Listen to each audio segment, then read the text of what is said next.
বেরিয়ে যাও, এই বাড়ি থেকে তুমি এক্ষুনি বেরিয়ে যাও।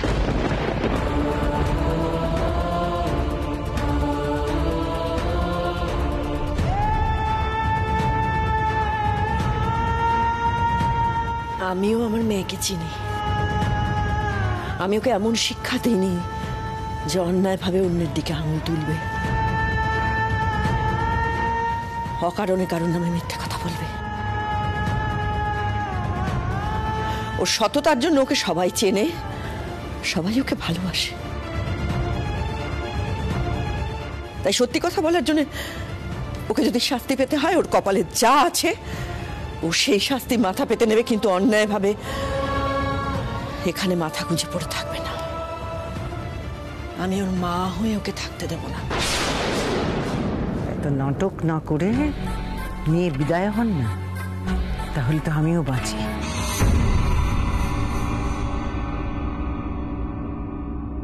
চল তুবড়ি, এবার বিদায় হও তুবড়ি। চল। মনে করে এটাই তোর ভবিতব্য? না মা,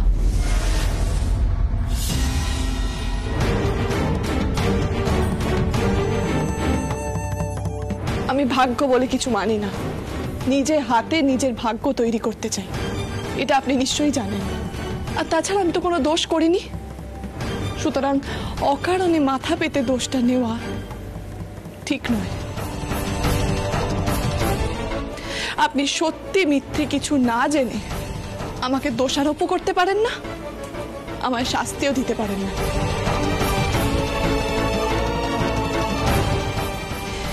হ্যাঁ, এটা ঠিক যে আমি কথা রাখতে পারিনি। আমি মাকে বলেছিলাম যে আমি ঠিক সময় ফেরত আসবো। উনি আমায় বলেছিলেন যে তুমি ঠিক সময় ফিরে এসো, তা না হলে সবার সামনে আমাকে অসম্মানিত হতে হবে। সেই কথা আমি রাখতে পারিনি। তার জন্য ওনার কাছে আমি একবার নয় 100 বার ক্ষমা চাইতে রাজি আছি।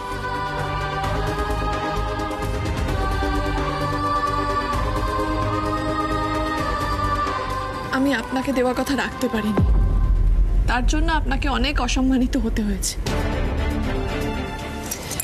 সেই জন্য আপনার কাছে আমি হাত জোড় করে ক্ষমা চাইছি।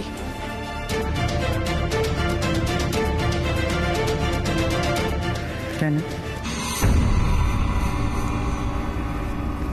তোমার নিজের স্বামী তোমাকে স্বীকার করছে না?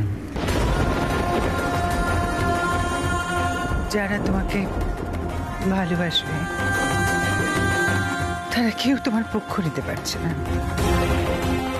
এমনকি তোমার মা পর্যন্ত তোমাকে সকলের সামনে মারল। তারপরেও কেন থেকে যেতে চাইছো এখানে? কেন ক্ষমা চাইছো? কেন থাকতে চাইছো? টাকা পয়সা, বৈভব? না, মিথ্যের পর্দা সরিয়ে সত্যের যাতে জয় হয় সেই জন্য। আমি যে ঠিক সেটা আমি প্রমাণ করেই ছাড়ব। ততদিন আপনি আপনার খেলাটা চালিয়ে যান।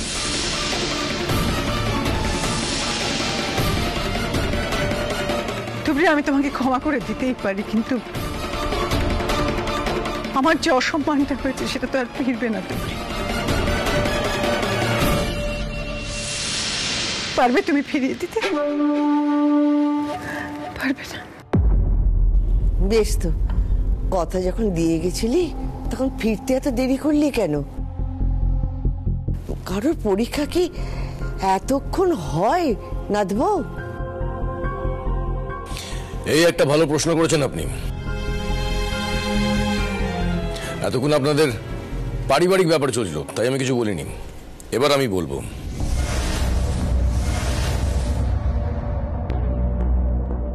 তুবড়ি পরীক্ষা দিতে গেছিল।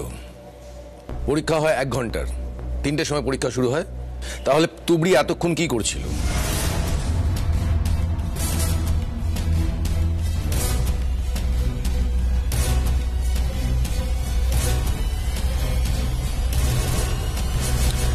জানাটা দরকার। আজ হয়তো তুবড়ি ফিরতই না।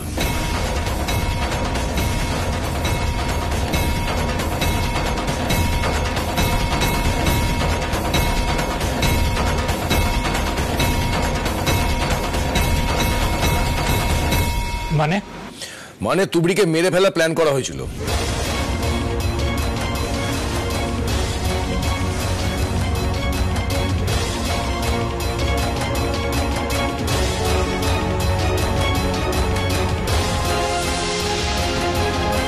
কি বলছেন আপনি? কি আমার মেয়েকে শেষ করে দিতে চাইছিল? সেটা আমি জানি না, তবে পরীক্ষার পর তুবড়ি যাতে তাড়াতাড়ি বাড়ি ফিরতে পারে ওই জন্য আগে ট্যাক্সিতে ওঠে। তারপরে ট্যাক্সি ড্রাইভার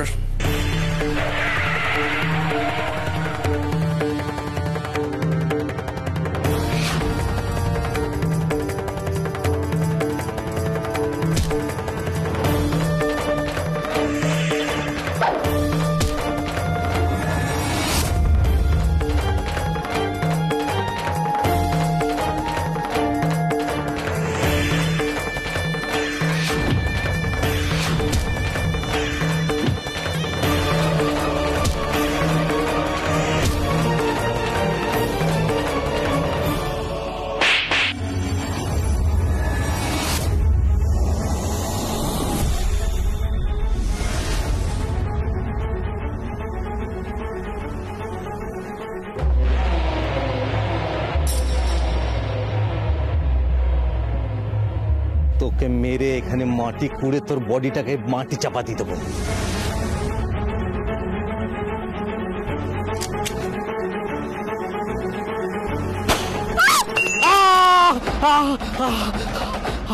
এই হলো তুবড়ির দেরিতে বাড়ি ফেরার কারণ। এখন আপনারা চান বা না চান এই ঘটনার তদন্ত তো আমি করবই।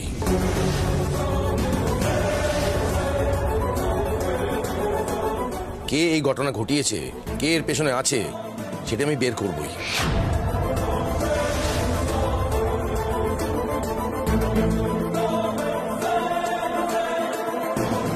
আমার এখানে আসার এই একটাই কারণ, এখন তুবড়ি কাকে বলে গেছিল কি বলে যায়নি সে বিষয়ে আমার কিছু বলার নেই।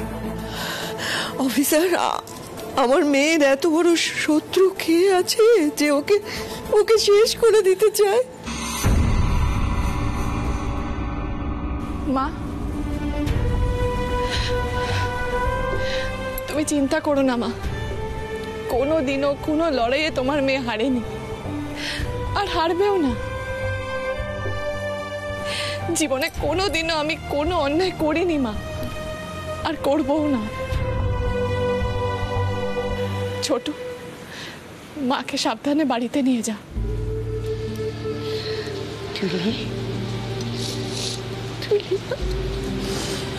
তুমি আর ভেবো না মা, নাচবো, ফিরতে কেন দেরি হয়েছে, এবার তো সব বোঝাই গেছে।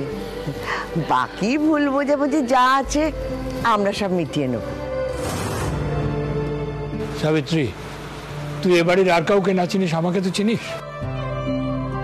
আমি তোকে কথা দিচ্ছি, তোর মেয়ের সঙ্গে এ বাড়িতে কোনো অন্যায় আমি হতে দেব না। তুই নিশ্চিন্ত হয়ে বাড়ি যা।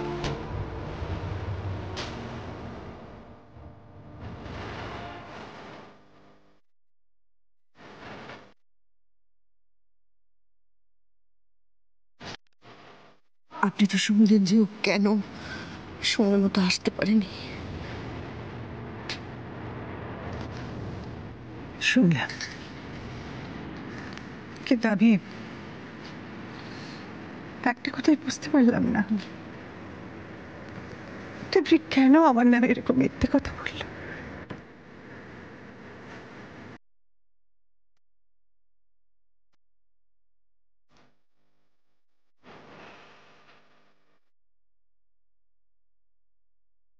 চল আসি।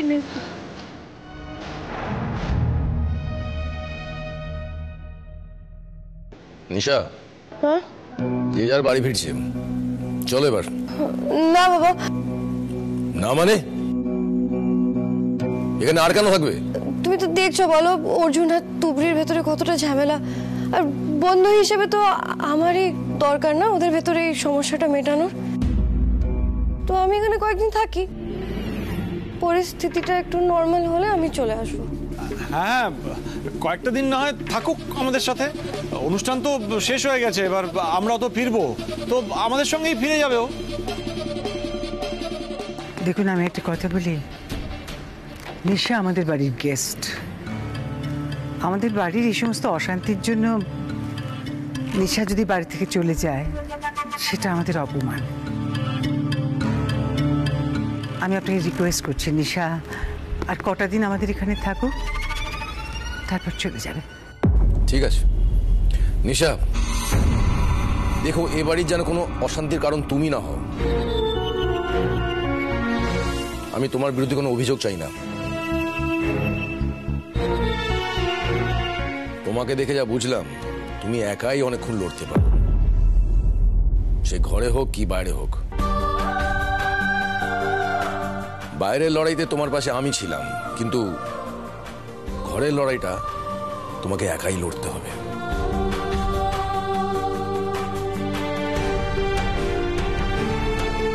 আর আমার বিশ্বাস তুমি জিতবে।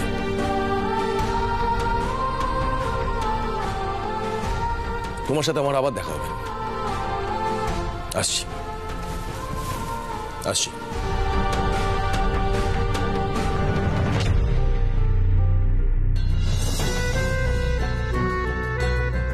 অঞ্জনা, তুবড়িকে ঘরে নিয়ে যা।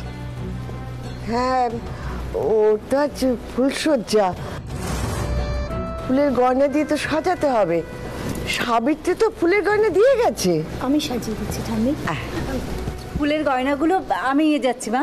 হ্যাঁ, চল চল চল। তুবড়ি, তুমি আমার ঘরে চলো, আমি তোমাকে ওখানে সাজিয়ে দিচ্ছি। জানি অবাক হচ্ছ, আমার সঙ্গে চলো, সব বুঝতে পারবে। এসো।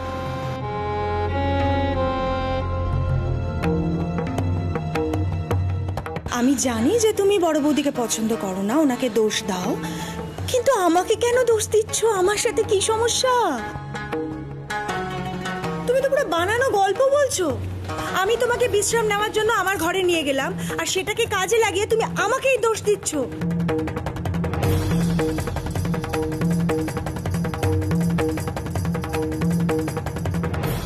পিসিমণি, তুমি... আমি জানি তুবড়ি, আমি জানি তুমি আমায় কি বলবে। কেন আমি এই মিথ্যেটাকে প্রশ্রয় দিয়েছি, তাই তো? হ্যাঁ পিসিমণি, কেন? তুমি তো সবটা জানতে, তাহলে সবার সামনে কেন বললে না? আমি তোমাকে সেই কথাটা বলবো বলেই আমার সঙ্গে নিয়ে এসেছি। জানো তুবড়ি, এটা আমার বাপের বাড়ি ঠিকই, কিন্তু এখানে না আছে আমার সম্মান, না আছে কোনো অধিকার। এই বাড়ির সমস্ত কিছুর মালিক হচ্ছে তোমার শাশুড়ি। তার হুকুম ছাড়া তো এ বাড়িতে একটা নিঃশ্বাস নেওয়াও যায় না। সেই যখন সত্যিটাকে স্বীকার করছে না, আমার ঘাড়ে কটা মাথা আছে তুবড়ি, যে তার এগেনস্টে গিয়ে আমি সত্যিটাকে বলবো? আমি জানি আমি অন্যায় করেছি, সত্যিটাকে চেপে রেখে চুপ করে থেকে আমি অন্যায় করেছি, নিরুপায় হয়ে করেছি তুবড়ি, বিশ্বাস করো। আর এই অপরাধের জন্য আমি তোমার কাছে হাত জোড় করে ক্ষমা চাইছি, সরি। আমি তো তোমাকে বলেছিলাম তুবড়ি, তুমি শুধু সময় মতন ফিরে এসো, আমি নিজে তোমাকে পেছনের গেট দিয়ে ঢুকিয়ে নেব। তুমি কেন তোমার শাশুড়িকে বলতে গেলে বলো তো?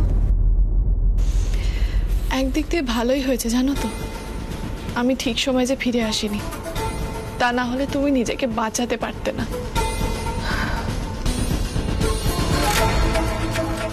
তুবড়ি, আমি না ভাবতে পারছি না যে তোমার শাশুড়ি এত বড় মিথ্যেটা কি করে বললো। ভাববেন না, একদিন ওনার মুখোশ আমি ঠিক খুলে দেব। জল টল কিছু খাবে? আমি নিয়ে আসছি।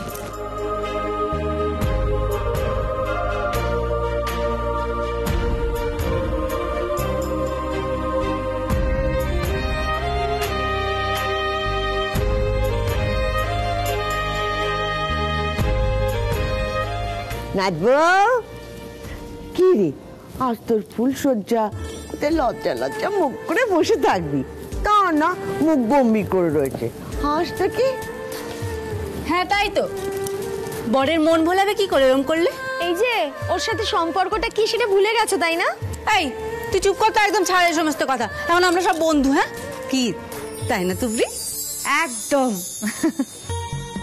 এই নাও তোমার জল।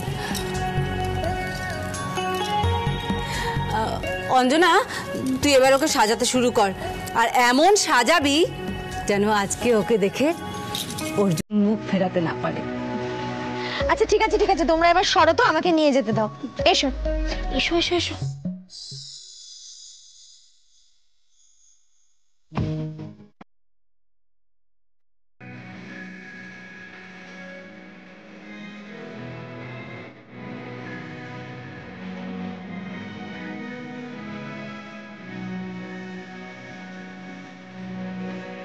আমি আমার জীবনে অন্য কাউকে জায়গা দিতে পারবো না। তুমি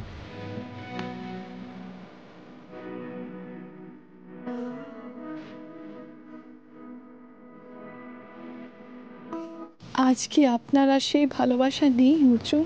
না, নেই। পেয়েও তুমি সবটা হারিয়েছো তুবড়ি। ভালো তো আমিও আপনাকে বেসেছি অর্জুন। আমাদের ভালোবাসা কি এত ঠুনকো যে অবিশ্বাসের আঘাতে ভেঙে যায়?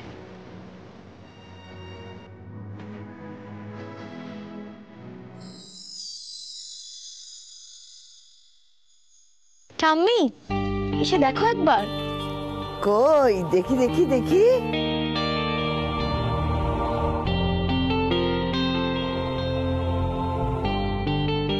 বাহ বাহ বাহ, বেশ দেখাচ্ছে।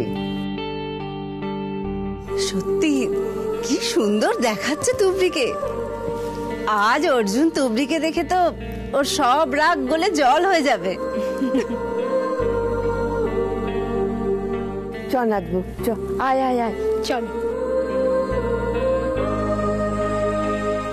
চলো।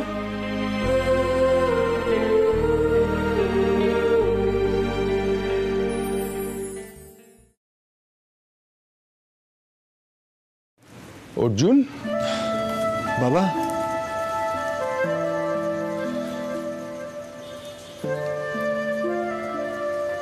বাবা তুমি আবার এখানে এত কষ্ট করে এলে কেন?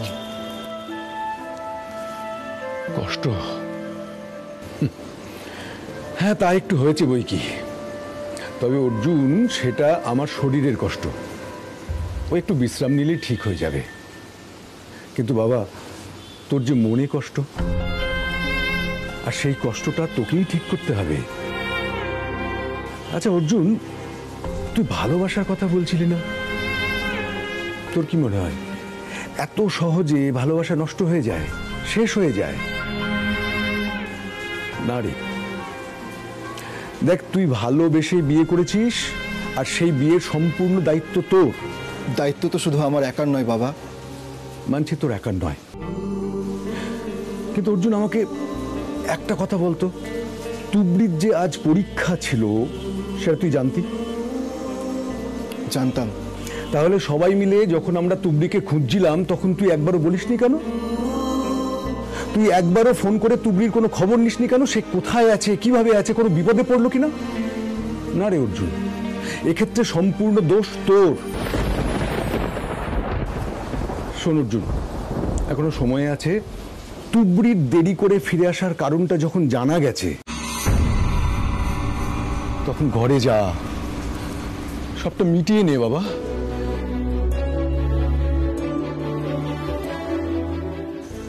যাচ্ছি বাবা। বলছি, আমাকে আর 5টা মিনিট সময় দেবে? বেশ, সময় নে। তবে অর্জুন, নিজের দায়িত্বটা যেন ভুলে যাস না।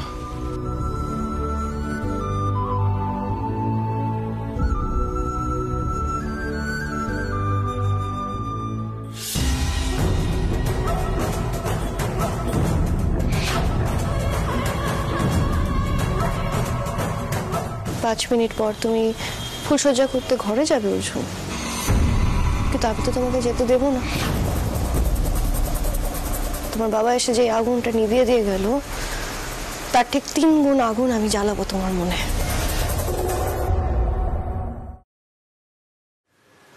তোমার মনটা খুব খারাপ, তাই না অর্জুন? হ্যাঁ, এটা খুব স্বাভাবিক গো, আজকে যা সব হলো। কিন্তু অর্জুন, তুমি একটা কথা বলো, তুমি এরকম মন নিয়ে তুমি তুবড়ির কাছে কি করে যাবে? এটা তো সম্ভব নয়।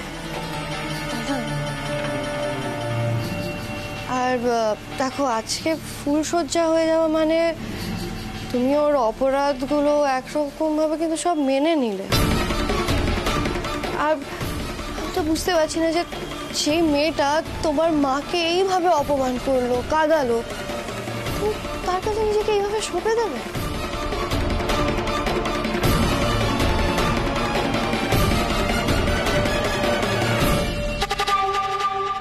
তোমার জন্য আমার কষ্ট হচ্ছে অর্জুন। আমি জানি তুমি 5 মিনিট নিলেও আসলে কিন্তু এখান থেকে যেতে চাইছো না। শোনো অর্জুন, তোমাকে না যেতে হবে না, তুমি এখানে থাকো, আমি তোমাকে কোম্পানি দিতে পারি। ওকে ওর ঘরে যেতে দাও, আর তুমিও তোমার ঘরে যাও।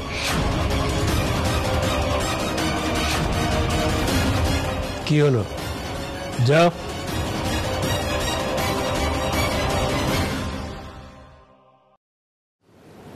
অর্জুন, ঘরে যাও।